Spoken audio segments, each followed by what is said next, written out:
distinguished guests, panel members, journalists from print and electronic media, ladies and gentlemen.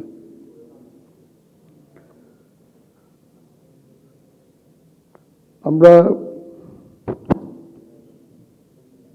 জাতির জনক বঙ্গবন্ধুর 101তম জন্মদিন পালন করছি, কিন্তু আমরা জাতির জনক বঙ্গবন্ধুর শতবর্ষ গত 1 বছর ধরে আমরা বিভিন্ন অনুষ্ঠানের মাধ্যমে আমরা পালন করছি এবং একই সঙ্গে আমরা আমাদের স্বাধীনতার সুবর্ণ জয়ন্তী 50 বছর আগামী 26শে মার্চ আমরা সেটি পালনের জন্য ইতিমধ্যেই প্রস্তুতি গ্রহণ করেছি। আমি প্রথমেই বক্তব্য দেওয়ার পূর্বেই স্মরণ করছি হাজার বছরের শ্রেষ্ঠ বাঙালি জাতির জনক বঙ্গবন্ধু শেখ মুজিবুর রহমানকে।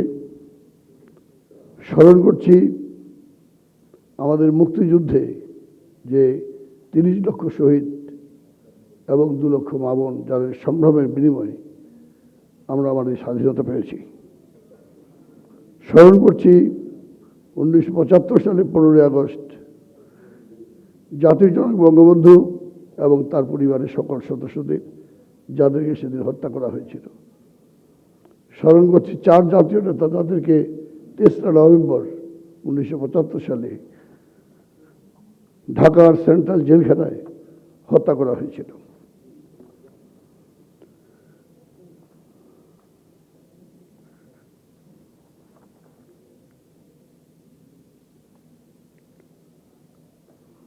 এখানে যে বিষয়বস্তুর উপরে আজকে আলোচনা,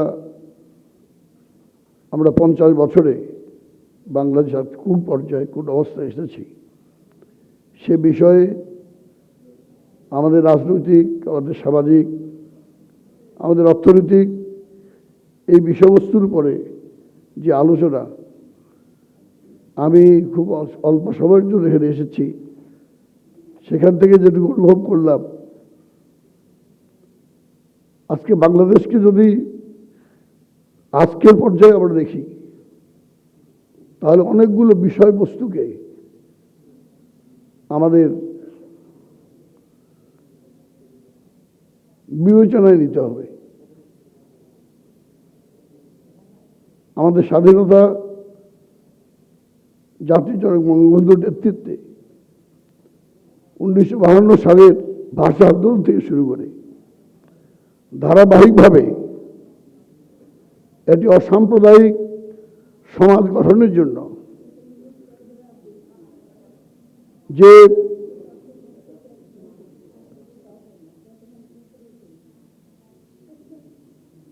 ধারাবাহিকভাবে যে আমার বিষয়বস্তুগুলো, আমরা আন্দোলন সংগ্রাম যেটা হয়েছে সেটিকে বাদ দিয়ে আজকের এই বিষয়বস্তু আমি মনে করি বিবেচনায় অবকাশ রাখে।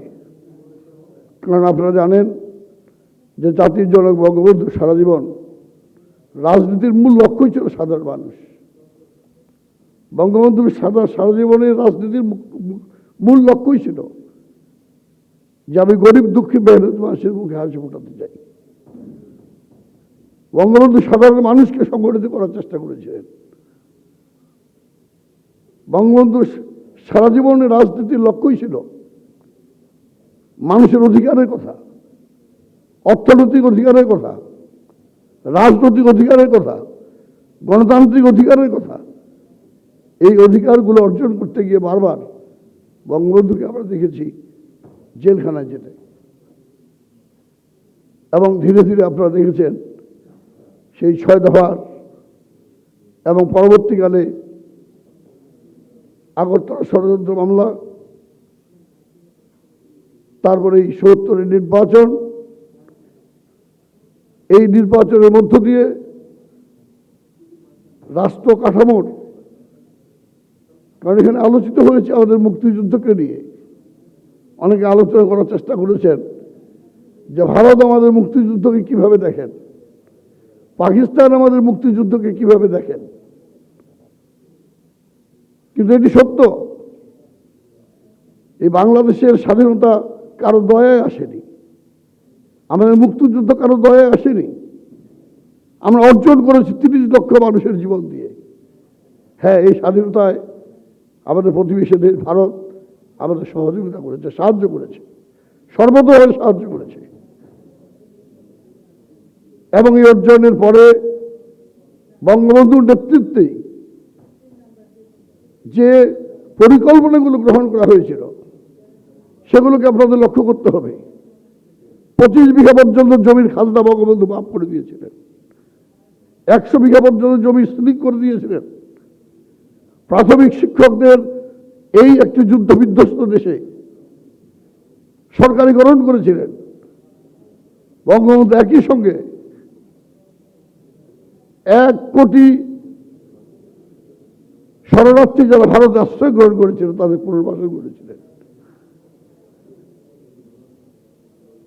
এই বিষয়গুলিকে সঙ্গে নিয়েই যে যাত্রা বঙ্গবন্ধু করেছিলেন এবং 3.5 বছরে যে অস্থিতিশীল পরিবেশ তৈরি করা হয়েছিল বৈজ্ঞানিক সমাজতন্ত্রের নামে, পাটের আগুন দিয়ে দেওয়া হয়েছিল গুদামে, অনেক সংসদ সদস্যকে হত্যা করা হয়েছিল, অনেক চুরি ডাকাতি থেকে শুরু করে একটি অস্থিতিশীল অবস্থা তৈরি করা হয়েছিল।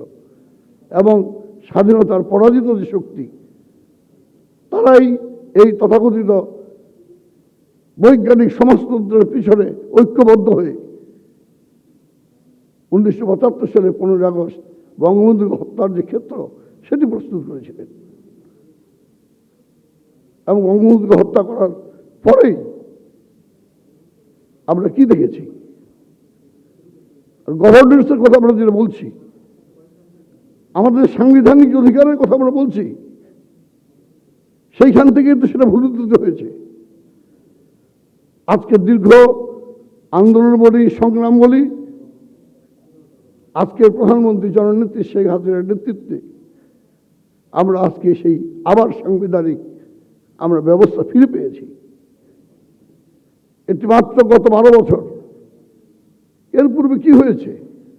এই ব্যবস্থাকে ধ্বংস করে দেওয়ার জন্য 13 এবং 14 সাল একই রকম পরিস্থিতি তৈরি করা হয়েছিল। মুক্তিযুদ্ধের পরে পরে যে পরিস্থিতিটা তৈরি করা হয়েছিল, 75-এর পূর্বে যে পরিস্থিতি তৈরি করা হয়েছিল, একই রকম পরিস্থিতি তৈরি করা হয়েছিল। ঠিক একই রকম বাসে আগুন দেওয়া, মানুষকে হত্যা করা, রাজনীতির নামে জ্বালাও পোড়াও, এই যে একটা অস্থিতিশীল পরিস্থিতি। একটি দেশের অর্থনৈতিক, সামাজিক, শিক্ষা যাই আমরা বলি না কেন, তার জন্য যেটা প্রয়োজন সব থেকে বেশি সেটি হল একটি স্থিতিশীল রাজনৈতিক পরিবেশ। যে পরিবেশটি কখনোই বাংলাদেশে প্রতিষ্ঠা হতে দেয় নাই, কখনো সামরিক লেবাসে, কখনো গণতন্ত্রের নামে একই শক্তি বাংলাদেশকে গত 50 বছরের যে আমরা যদি হিসাব করে দেখি, আমরা যে জার্নি আমরা করেছি, সেখানে স্বাভাবিক পরিবেশ কতদিন ছিল সেটিকে তো আপনি অবজ্ঞা করা যাবে না, সেই বিষয়টিকে কোনোভাবে অবজ্ঞা করা যাবে না। আজও আন্দোলন কিংবা সংগ্রামের নামে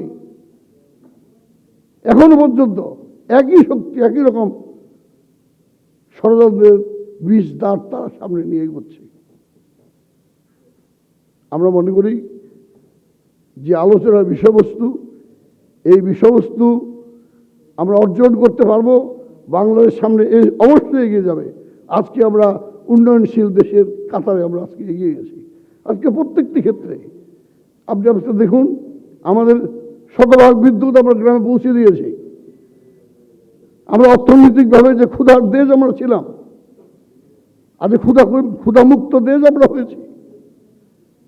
আজকে গ্রামে গঞ্জে আজকে যে মানুষের যে অর্থনৈতিক যে উন্নয়ন হয়েছে, এটি আমরা বিশ্বাস করি একটি সফল নেতৃত্বের কারণে। এবং সেই নেতৃত্ব হলো আজকের প্রধানমন্ত্রী জননেত্রী শেখ হাসিনার সফল এবং তার বলিষ্ঠ নেতৃত্ব, যে কারণে আপনি আজকেও দেখুন, আমরা যখন 50 বছর পূর্তি আমরা যখন পালন করছি, জাতির জনক বঙ্গবন্ধুর যখন আমরা শতবর্ষ আমরা পালন করছি, তখন আমাদের প্রতিবেশী দেশ, প্রত্যেকটি দেশের সরকার কিংবা রাষ্ট্রপ্রধান আজকে তারা বাংলাদেশের সশরীরে এসে আজকে তারা সেটার সঙ্গে আমাদের সঙ্গে উদযাপন করছে। এটি মনে করি এটি বাংলাদেশের মানুষের জন্য এক বিরাট সাফল্য। শেষ হয়ে গেছে, আরো 1 মিনিট। আমি বিশ্বাস করি আমাদের যে জার্নি, আমাদের 50 বছরের যে অর্জন, এই অর্জন আগামী 50 বছর আমরা বিশ্বাস করি। কারণ আমাদের প্রধানমন্ত্রী ডেল্টা প্রোগ্রাম দিয়েছেন। 100 বছর পরে বাংলাদেশ কোথায় যাবে, আমরা 30 বছরে কোথায় যাব, 41 সালে আমরা কোথায় যাব, সেই পরিকল্পনা নিয়ে এই সরকার অর্থনৈতিক বলেন, রাজনৈতিক বলেন, শিক্ষার ক্ষেত্রে বলেন, প্রত্যেকটি ক্ষেত্রে সেই পরিকল্পনা নিয়ে আজকে সরকার এগিয়ে যাচ্ছে। অপরিকল্পিতভাবে নয়। একসময় বিদ্যুতের কথা আমরা বলতাম, আজকে বিদ্যুৎ কত এর বিরুদ্ধে অভিযোগ, কিন্তু আজকে বিদ্যুৎ ব্যবহারের ফলে আজকে শিল্পক্ষেত্রে বলেন, আজকে প্রত্যেকটা অর্থনৈতিক যে ক্ষেত্র আজকে অনেক বেশি সক্রিয় হয়েছে। কাজে বিশ্বাস করি আজকে ব্যাংক থেকে শুরু করে প্রত্যেকটি ক্ষেত্রে, অর্থনীতির ক্ষেত্রে আজকে সরকারের যে পলিসি, সরকারের যে আজকে যে প্রোগ্রাম, এটি ইনশাল্লাহ বাংলাদেশকে আগামী দিনে এগিয়ে নিয়ে যাবে এবং অবশ্যই বঙ্গবন্ধুর যে স্বপ্নের সোনার বাংলা আমরা অর্জন করতে পারবো এবং শেখ হাসিনার নেতৃত্বে আমরা ইনশাল্লাহ 2041 সালের মধ্যে একটি সুখী, সমৃদ্ধশীল, উন্নত বাংলাদেশ আমরা অর্জন করতে পারবো। এটি আশাবাদ ব্যক্ত করে আপনাদের সবাইকে ধন্যবাদ দিয়ে আমি আমার বক্তব্য শেষ করছি।